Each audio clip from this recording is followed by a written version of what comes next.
Roger, congratulations on your latest publication. Very impressive. Well, thank you, Bryan. It's been a long time coming. When I first discovered the philosophy in Shakespeare's sonnets in 1995, I never thought that I'd be producing a book of 800,000 words and of this size to explain how the philosophy relates to the plays, the 36 plays in the 1623 Folio. Roger, what makes this unique? My belief is that I have managed to discover Shakespeare's philosophy that he articulates in his sonnets of 1609.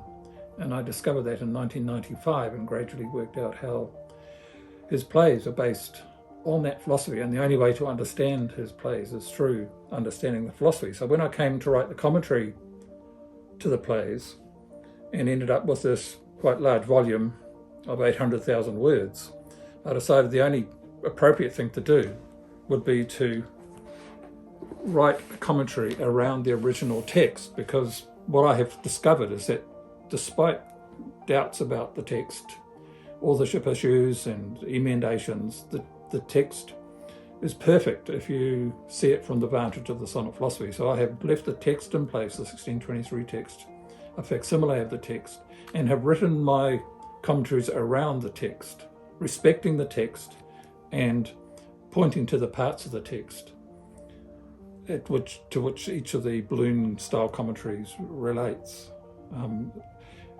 If someone, for instance, wants to doubt that this is the case, but every time they approach the plays, they either need to have an excuse for parts of the plays or need to change out words, all that says is that they do not understand Shakespeare's philosophy.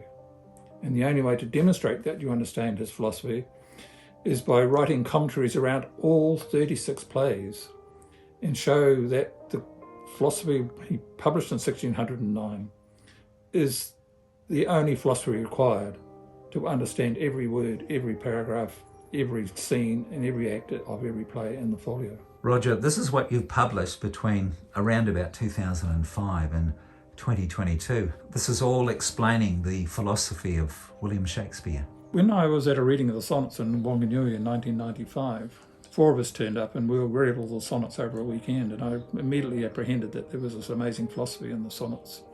At that time I didn't quite understand that there was a philosophy behind all his works. So I set to, and over a period of 10 years I wrote out my understanding as new and fresh insights came into view.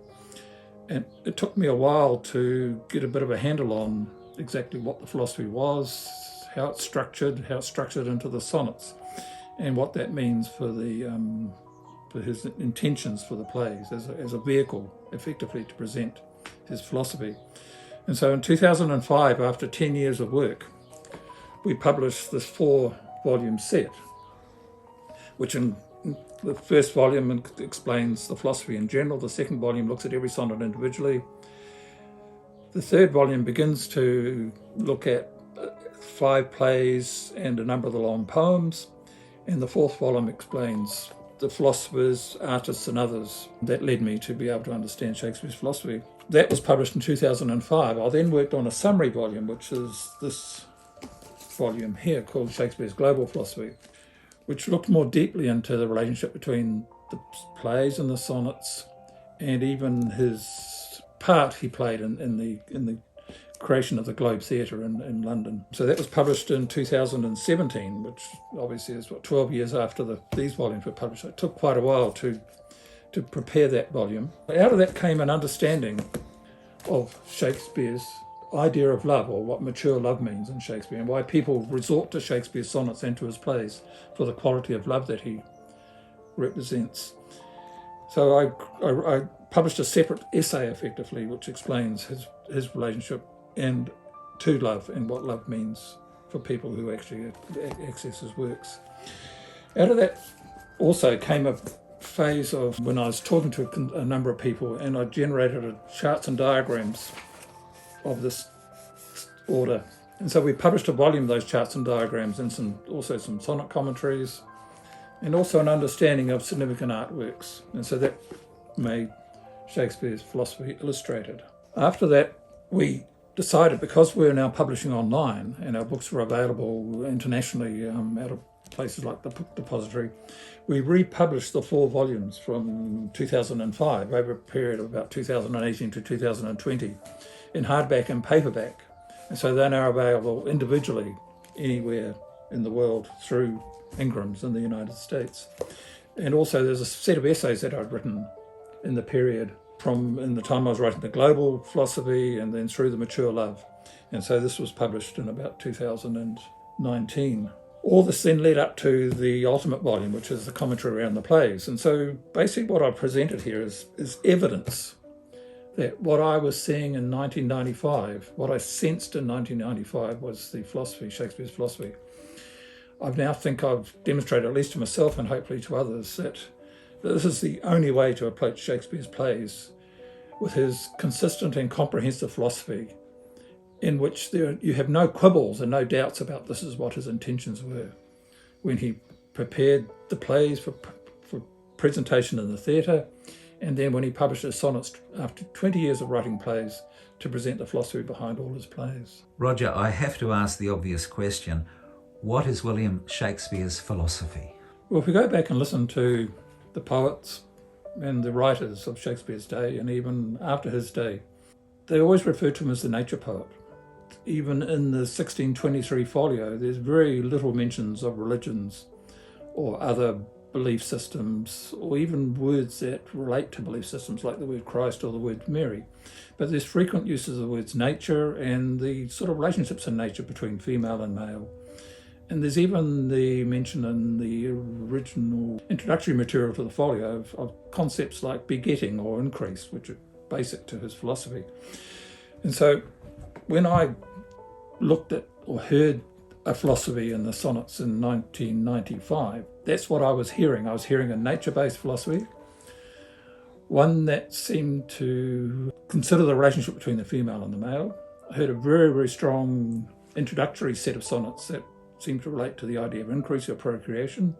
And throughout there's a very insistent and consistent reiteration or iteration of the idea of truth and beauty, or idea of language and the sort of sensations we have in our mind. So when I looked more closely at the sonnets, what I discovered, in fact, that they are structured. The whole set represents nature. There's a sequence that represents the male, and there's a sequence that represents the female. And the female has a unity, the male does not have a unity, and the whole set has a unity. There's a numerological system that Shakespeare deploys that was being used by poets and others of his time, but he uses it philosophically to represent the relationship in his relationships that constitute his philosophy. So out of that set of relationships, I generated what I call a template, in which you have nature and the female and the male, and then incoming sensations, the birth of the child, incoming sensations, language, and then internal sensations of the minds. And these are the basic things that are structured into the sonnets. So this is the way they're represented in the sonnets in terms of the names of the master, mistress, and the mistress.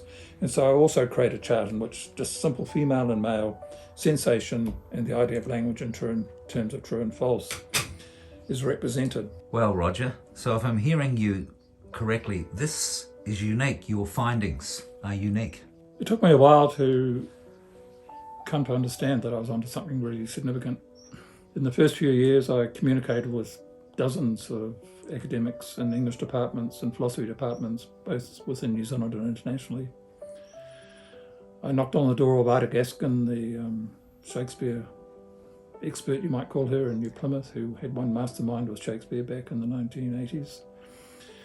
But none of them seemed to have any idea what I was on about, or they had certainly weren't able to say that they'd heard of anything of what I had discovered. And yet what I seemed to have discovered was so consistent and so comprehensive that by the end of the 1990s, after pretty much banging my head against academics and effectively against tertiary, I created what I've called the Quaternary Institute.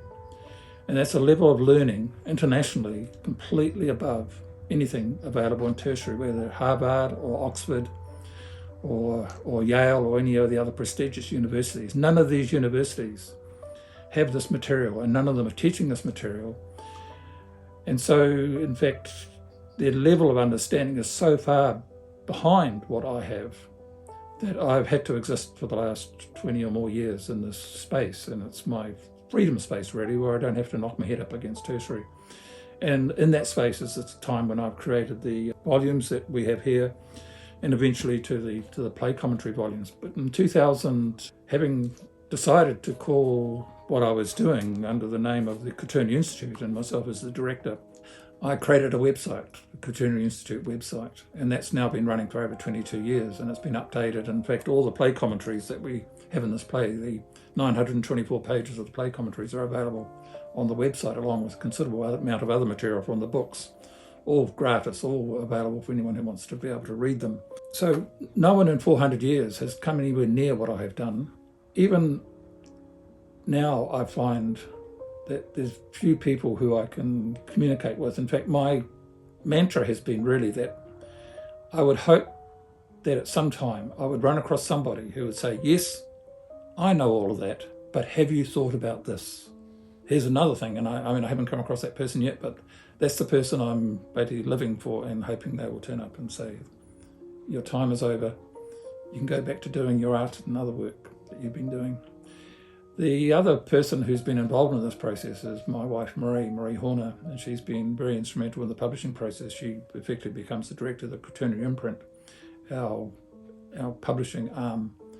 And without her unstinting efforts in terms of presenting the material, preparing it for publication, none of these volumes would exist, and so incredibly grateful.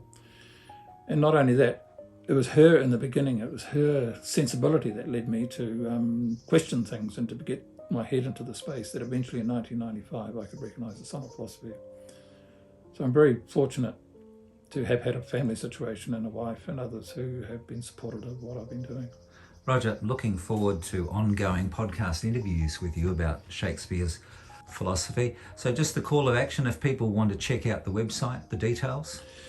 quaternaryinstitute.com, pretty much, www.quaternaryinstitute.com, and on there is a considerable number of pages, probably too many pages, but you'll find there's a connection to Quaternary imprint, which has all the books available as they are available online. As I said, a considerable amount of other material, explanatory material like journal essays and other material is available on the website.